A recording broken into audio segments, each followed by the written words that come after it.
नमस्कार दोस्तों, एक बार फिर से आपका स्वागत है मेरे यूट्यूब के चैनल ब्रिजेश भंडारी में। जैसे कि आपको पता है मैं हमारी एक सीरीज़ चल रही है एक और वार्तालाप और एक और वार्तालाप में हर बार मेरी यही कोशिश होती है कि मैं आपको एक किसी नए किरदार से मिलाऊँ या किसी नई शख्सियत से मिलाऊँ। तो अब बात करते हैं हमारे आज के मेहमान की। आज के हमारे मेहमान हैं कर्नल धीरेन्द्र गुप्ता जी, जो कि आर्मी से रिटायर हैं और अभिनय की दुनिया में और रंगकर्म में पिछले 10-15 साल से हैं। और आइए उनसे बातचीत करते हैं और जानते हैं उनके बारे में उन्हीं से। नमस्कार। मैं सबसे पहले आपका धन्यवाद करूँगा कि आपने मेरे को मौका दिया कि मैं आपके प्रोग्राम के अंदर अपने कुछ एक्सपीरियंस शेयर कर सकूँ। तो I am really thankful to you. जैसा आपने सवाल पूछा है कि मेरा सफ़र कैसे शुरू हुआ, सफ़र तो मेरा जब मैं पैदा हुआ था तब से मेरा सफ़र शुरू हुआ था। क्योंकि मुझे याद है कि बचपन में ही मैं जब स्कूल में बहुत छोटा था, मैं स्कूल के अंदर थिएटर्स के अंदर हिस्सा लेता था, कव्वालियाँ गाया करता था और शुरू से मतलब मुझे इंटरेस्ट था एक्टिंग के अंदर। लेकिन जिस तरह उम्र बढ़ती गई तो फौज का भी शौक था, तो आपको एक्टिंग पेट तो नहीं भर सकता, तो मेरे को फौज में बड़ा गर्व था अपने देश के अंदर सर्व करने के लिए और मेरे को अच्छी लगती थी यूनिफॉर्म। फौज ज्वाइन कर ली। फौज के अंदर भी दौरान मैंने काफी कल्चरल एक्टिविटीज करी, क्योंकि हमारे जवान देश के भिन्न भिन्न एरिया से आते हैं। कोई पहाड़ी है, कोई साउथ का है, कोई महाराष्ट्र का है। इनके अंदर बहुत ज्यादा गुण होते हैं, बहुत अच्छी, बहुत ज्यादा टैलेंटेड होते हैं। तो उनको मैं मदद करता था, क्योंकि मेरे अंदर वो करने का जज्बा था, तो मैं उनकी मदद कर सकता। तो और एक हमने अच्छा सफर मैंने तय किया फौज के अंदर। और कभी भी मेरे अंदर जो ये कीड़ा था एक्टिंग का या ये शौक था, वो कभी खत्म नहीं हुआ, बल्कि मेरे को उसके अंदर उसको शय मिलती रही और मेरे को उसके अंदर एक्सपीरियंस होता गया। और जब मैंने यूनिफॉर्म उतारी तो मेरे को जो है फिर पूरा मौका मिला कि मैं पब्लिक के सामने अपने अभिनय को पेश कर सकूं। सर, जैसे आपने बताया कि जब आप सर्विस में थे या आर्मी में थे, तो उस टाइम पे आप जो भी आपके जवान होते थे, वो बड़े टैलेंटेड होते थे, तो आप उनको एज़ ए मेंटर उनके साथ काम करते थे और मतलब अपना जो आपका आप एक्टिंग करना चाहते थे, उस चीज़ को आपने कंटिन्यू रखा है, मतलब जिसे कह सकते हैं ज़िंदा रखा। तो जस्ट आफ्टर रिटायरमेंट, जब आप आपकी रिटायरमेंट हो गई, उसके बाद फिर ये आपका फ़िल्मी सफ़र या कहूँ एक्टिंग का, अभिनय का सफ़र, ये आगे कैसे बढ़ा? ये एक बड़ा दिलचस्प किस्सा है। क्या हुआ कि मेरे आखिरी दिनों के अंदर जब मैं रिटायर होने वाला था, तो एक हमारी आर्मी पार्टी के अंदर एक मेरे मित्र मिले, जिन्हें पता था कि मुझे एक्टिंग का शौक है। तो उन्होंने मुझसे पूछा, यार धीरेन्द्र, तुम लोग एक्टिंग करना चाहते हो ना, जा कल एक मेरा फ्रेंड है, जिसका नाम है दीपक, दीपक उचानी, उससे जाके मिल। तो मैं अगले दिन उसके पास गया और वो एक थिएटर कर रहे थे, दिल फरोश, मर्चेंट ऑफ वीनस, उर्दू के अंदर, पारसी स्टाइल के अंदर।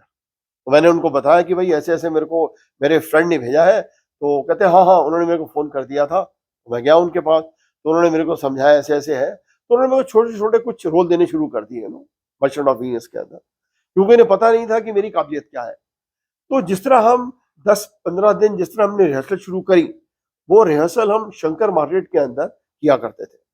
और वहां पर जब हमने शुरू करी, तो मेरी आदत थी कि मैं बाकी के भी डायलॉग्स को, जो उनके किरदार थे, उनको भी याद किया कर लेता था। और एक दिन क्या हुआ कि जो शाइलॉक है, नेगेटिव रोल है जो मर्चेंट ऑफ वीनियस के अंदर, वो 3-4 दिन से आ नहीं रहा।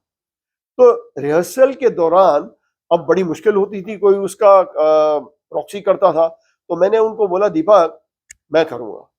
और मैंने जब उनको डायलॉग सुनाने शुरू करे, तू मुखालिफ है अभी तक बाप के फरमान से, वाकई धो चुकी है हाथ अपनी जान से, इश्क के मुस्लिम करके तू खारिज ना हो शैतान से, मैं ना तुझको मिलने दूंगा हरगिज वो शैतान से।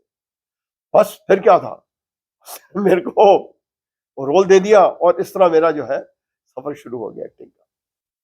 थिएटर्स तो मैं आज भी कर रहा हूँ और आपको यकीन नहीं होगा कि मैं अभी तक तकरीबन 70-75 थिएटर परफॉर्मेंस कर चुका हूँ। प्लेस 70 प्लस प्ले आप कर चुके हैं। जी हाँ। और उनके कम से कम नहीं तो 200 से 250 repeated performances all over India कर चुका हूँ। ओके, ऑल ओवर इंडिया आपके इतना काम कर यस। चुके हैं।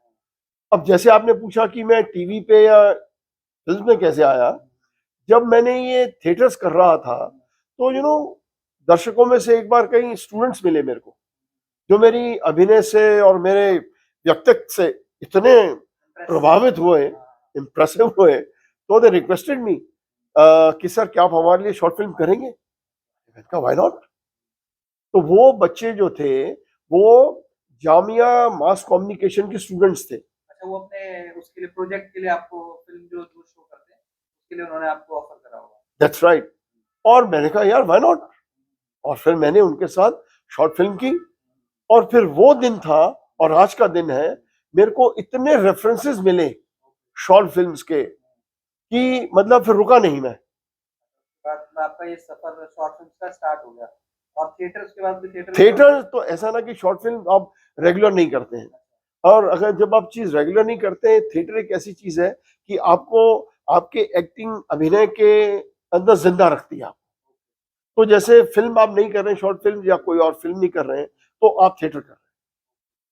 और थिएटर मैंने इतने दिग्गज लोगों के साथ किया, एनएसडीज के बड़े बड़े डायरेक्टर्स के साथ, एनएसडीज के एक्टरों के साथ। एंड आप सुनकर हैरान होंगे कि मैंने महेश भट्ट के साथ भी थिएटर किया है। महेश भट्ट जी के साथ? हाँ जी। तो महेश भट्ट जी तो फिल्में बनाते हैं, या मैंने उनका फिल्में ही देखा है कि जो वो फिल्में बनाते हैं, तो थिएटर में क्या करा आपने महेश जी के साथ? उनकी एक पिक्चर आई थी, आपको याद होगा, डैडी। हाँ, डैडी अंकुर केसर किया फिल्म। हाँ, यू आर राइट। तो वो daddy picture was adopted into the theatre का परफॉर्मेंस के अंदर। तो वो थिएटर जो उन्होंने लिखा, उन्होंने सेम डायलॉग्स के साथ वो हमने थिएटर के ऊपर परफॉर्मेंस अच्छा, उन्होंने कोई प्ले लिखा डैडी के ऊपर ही?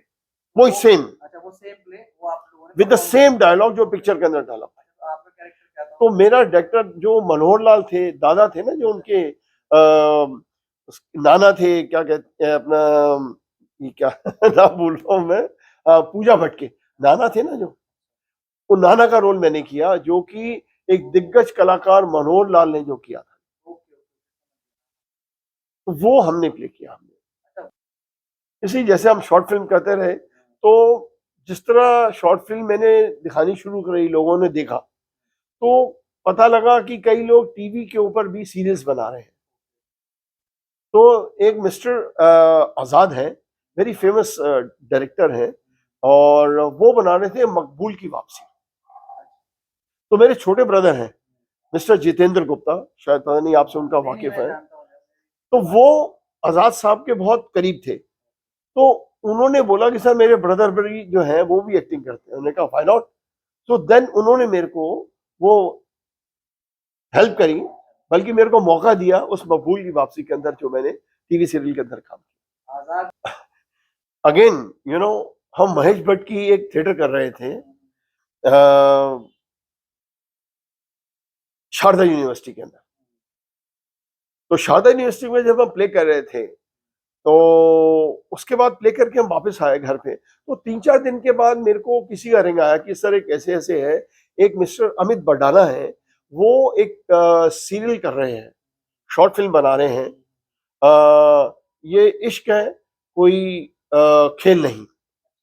तो वो उसके अंदर आपको जो है वो करना चाहते हैं, उन्होंने आपका प्ले देखा है, वो बड़े इंप्रेस हुए आपके उस प्ले के। मेन दोबारा वही पर्सनालिटी आ गई। तो आप बिलीव नहीं करेंगे, मैंने कहा बड़ा खुशी है। तो मैं एक्चुअली अमित बडाना को मैं नहीं जानता था यूट्यूब के ऊपर कौन है, बिकॉज मैंने कभी देखा नहीं था। तो जब मैंने उनका वो सर्च किया तो पता लगा वो यूट्यूब के राजा है, और उनकी मैक्सिमम क्या कहते हैं फॉलोइंग है उनकी।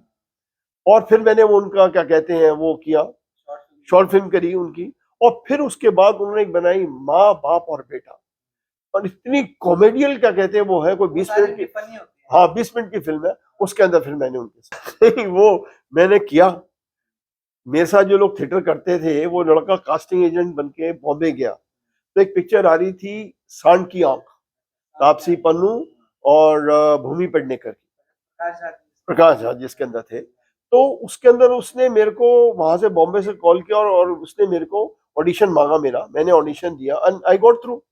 और उसके अंदर एक मेरे को बहुत अच्छा रोल मिला, ब्रिगेडियर का रोल। वो ब्रिगेडियर का मिला? हाँ। तो अगर आप देखेंगे सांड की आंख, उसमें मैंने ब्रिगेडियर का रोल किया है।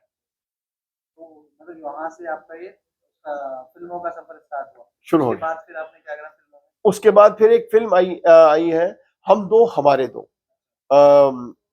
अरुण उसकी राव की है, राजकुमार राव की है, कृति सेनन की है। उसके अंदर मैंने उनका, कृति सेनन का मैं अंकल बना हूँ, वो मैंने किया उसके अंदर। उससे पहले मैंने आई थी, आपने याद होगा, बैंड बाजा बारात। उसके अंदर ही मेरे को छोटा रोल मिला शुरू शुरू के अंदर, पर वो भी मैंने उसके अंदर किया। लेकिन अब एक महेश भट्ट की फिल्म चल रही है, अब दिल्ली दूर नहीं, अब दिल्ली अब पिक्चर हॉल्स पे चल रही है। वो जो है, एक मेरे को बड़ा ब्रेक मिला उसमें, में आपका बड़ा रोल उसमें मेरा बड़ा अच्छा रोल है, जो अब दिल्ली दूर नहीं के अंदर वो मैंने किया। ये आप ये फिल्म आपके भी थिएटर में चल रही है अभी मेरे। और एक चीज मैं आपको और बताना भूल गया, एक मुराद थे, mister Murad, he was a shooter, Arjun award winner है शूटर।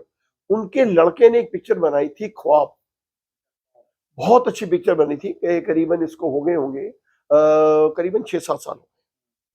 तब उन्होंने मेरे को उसमें कास्ट किया था, एंड उसमें मैंने एक स्विमिंग ट्रेनर का, मैंने क्या कहते हैं, रोल किया था, जो कि बहुत अच्छा, मतलब उस ख्वाब फिल्म के अंदर काफी उसको शोहरत मिली थी।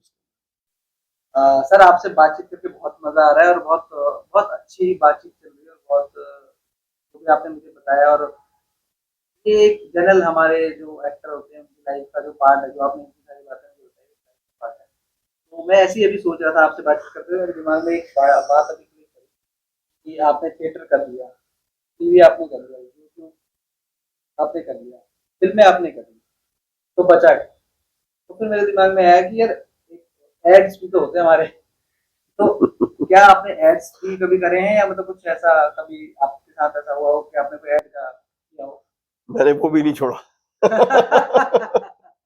मैंने बहुत ऐड किए हैं, एमडीएच मसाले का ऐड किया है मैंने, डोमिनोज का ऐड किया है मैंने, और वॉलेट एक है, ऑक्सीजन वॉलेट, उसका मैंने ऐड किया, बेटी बचाओ बेटी पढ़ाओ, स्पीकिंग गीता का मैंने ऐड किया है, और मैंने रेजर का मैंने ऐड किया है, और अभी लेटेस्ट जो है, क्या कहते हैं, एक मेरा ऐड चल रहा था, अगर आपको देखा होगा, बेटी बचाओ बेटी पढ़ाओ, पूरे ऑलमोस्ट यू कैन से पूरा एशिया के अंदर वो ऐड चला है। तो मैं ऐड भी मेरे को करने के कुछ भी नहीं छोड़ा, मतलब जो भी मैं एंटरटेनमेंट खुशकिस्मत जो हूँ। भी हो सकता था वो आपने सब किया। I am lucky, and I am lucky also कि twice I have been given the award. Award कहाँ कर आप कहाँ पर मिले आपको? मेरे को मेरी एक फिल्म, शॉर्ट फिल्म थी, अनकही कही, अनकही कही। उसके अंदर मेरे को बेस्ट एक्टर अवार्ड मिला था जयपुर फिल्म फेस्टिवल के और अंदर। बहुत अच्छी बात है। Thank you. और एक मेरी और फिल्म आई थी, वंदे मातरम एक एहसास, वंदे मातरम एक एहसास। उसके अंदर भी मेरे को बरेली फिल्म फेस्टिवल के अंदर बेस्ट एक्टर का अवार्ड मिला। और ये फिल्म मूक फिल्म है, इसमें कोई डायलॉग नहीं, साइलेंट मूवी। साइलेंट मूवी है, और सिर्फ एंड के अंदर सिर्फ एक मेरा मोनोलॉग है, बस दैट्स ऑल। बात है, तो मतलब आप मतलब एक तरीके से आपको रिकॉग्नाइज, अगर जब हम कोई भी काम करते हैं तो उसमें अगर हमें रिकॉग्निशन हम बूस्ट अप हो जाते हैं। अगर हम अगर हम अगर 80 कर रहे हैं कोशिश, तो फिर हम 100 करने लगते और मैंने एक और चीज बता दूंगा हैं। हाँ आपको, जी, हाँ जी। कि मैंने FTII पूना से शॉर्ट टर्म स्क्रीन एक्टिंग का कोर्स भी किया तो आप रिटायरमेंट कर आफ्टर रिटायरमेंट। ये बात मैं इसलिए सर सुन के मैं थोड़ा अचंभित हुआ हूँ।